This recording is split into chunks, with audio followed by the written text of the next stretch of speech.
and I got an interesting topic today. So just want to speak quickly. This is a question I get a lot. Is social media worth it for my tree service business? And so I see a lot of people, and this is a question I've even gone back and forth on over the years. And so I'd say the answer is unsatisfactorily. It depends, but let me explain why. So, in a lot of cases, people look at social media and they only see the tip of the iceberg. So, we create a page for our business, and because we've seen a bunch of other businesses create their pages, and we've heard from our friends or gurus or people online that social media is a tool that can generate um, business, it can generate leads, it can help us get in front of the right people. And so we end up using the tool, mimicking the behaviors of other people in other industries, and we're hoping that it will generate tree removal or tree trimming leads for our business. But the key is that we shouldn't be looking at social media and we can't utilize it like that, because people don't really care what we do all that much until they have a need for it. And then yes, we can entertain people with stories or with, the interesting nature of, say, the cranes or the tree climbers for a while, but that's more novel and an entertainment factor, and it only goes so far, right? We can only entertain people so much in order to get them to remember or consider our brand. And the work we do is dangerous, so it's like, I don't know about you, but I'm not hiring a tree service company to, extract a tree that might fall on my home because I think that they're funny and nonchalant and not serious. So we have to be very careful in the way that we approach content. Number one, the idea is not to get likes or vanity metrics. The idea is to utilize social media to brand our company and be seen as the authority. And inherently, a lot of that topic's not going to be interesting to people until they have an interest for it. Number two, posting just into the void is a waste of time. And so we need to understand like why we're posting. And there could be two primary reasons. One, we're posting because we are trying to develop consistency. We're trying to develop grit. We want to also represent our business as a business that's active. So when people seek us out or they're considering whether they want to give us thousands of dollars to complete their project, when they Google the name of our company, Lee Tree Service, and our Facebook page pops up, they can see that we posted consistently every day, for like 200 days, 300 days, 400 days. There are 500 posts on that profile. It represents us way better than a company that has zero posts, right? So part of it is consistency, grit, and like displaying activity. Like, hey, we're here, we're active.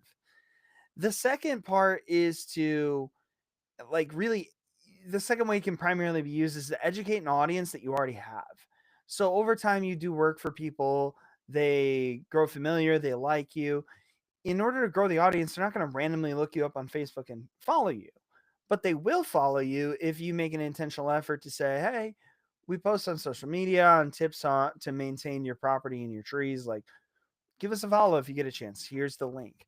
And so, like, if 1 in 10 people do that, you serve 1,000 customers a year, you can grow your social media account 100 followers a year at that clip, plus all of the people in your organic networks that you've invited. So it's like you're not going to have 10,000, 100,000, or a million followers on social media, but you might have 1,000 people following you on social media that are past customers. Now, this gives you an opportunity once you have a following of people who are past customers to re engage. What kind of messaging can you provide to those people through your content that would actually be valuable? Well, they may have trees existing on their property that may need to get trimmed again. So maybe every spring or every couple of weeks, every couple of months, you offer a promotion to come trim their trees. Or maybe there's a particular time of year where their trees should be trimmed, like oak trees need to be trimmed in the winter. Not a lot of people know that. So you should advertise on your social media, like create posts around that at that time period. Like even though you went and removed the tree for a past customer and that work's already been done, now they follow you on Facebook, doesn't mean they know that about oak trees just to like pick up the phone and call you at that time. So by educating in that way, by thinking about what can I teach them about? How can I bring value to the past customers? How can I bring value to the people who are actually following me rather than just posting to let them know I exist or asking them to buy something I know they probably don't need because it's the wrong audience or greedily trying to generate leads. You're actually creating some value for them. And they're going to remember that. So you can use it to leverage to create repeat customers. And in the process of doing that, you're also going to accomplish box number one, which is like, hey, are you posting consistently? Do you represent well when someone goes to seek you out? So I think there are two key things here. And I'll give you a bonus tip on how to apply this at the end to consider. One, if you create a blank Facebook page and post, people will not come follow you because they find your tree service business interesting. You have to make an active effort to grow that following.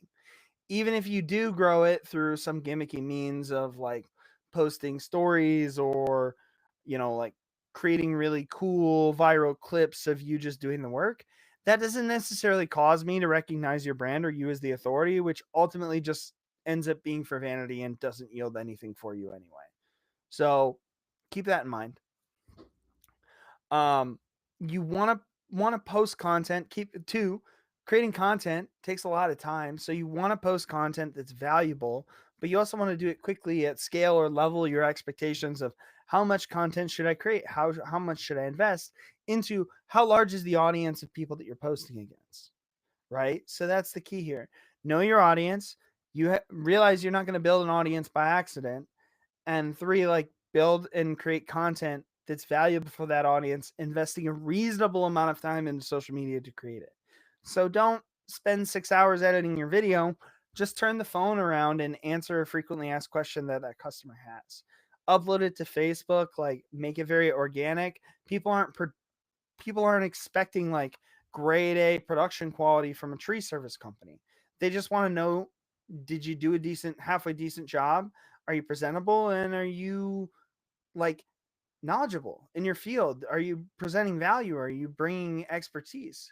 So that's like a really practical way that you can use social media.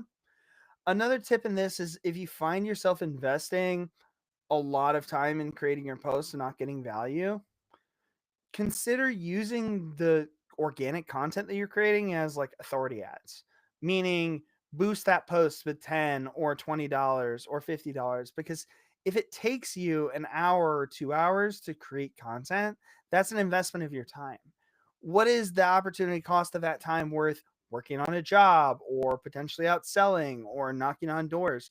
So if you're going to make the investment in content, you have to make sure that content goes far, right? So if you bill your time out at $100 an hour and it takes you 4 hours to develop a social media post, that social media post cost you $400. If your total addressable audience on Facebook is like 20 people who like your page, then you'd be lucky if 2 people actually saw that through organic channels.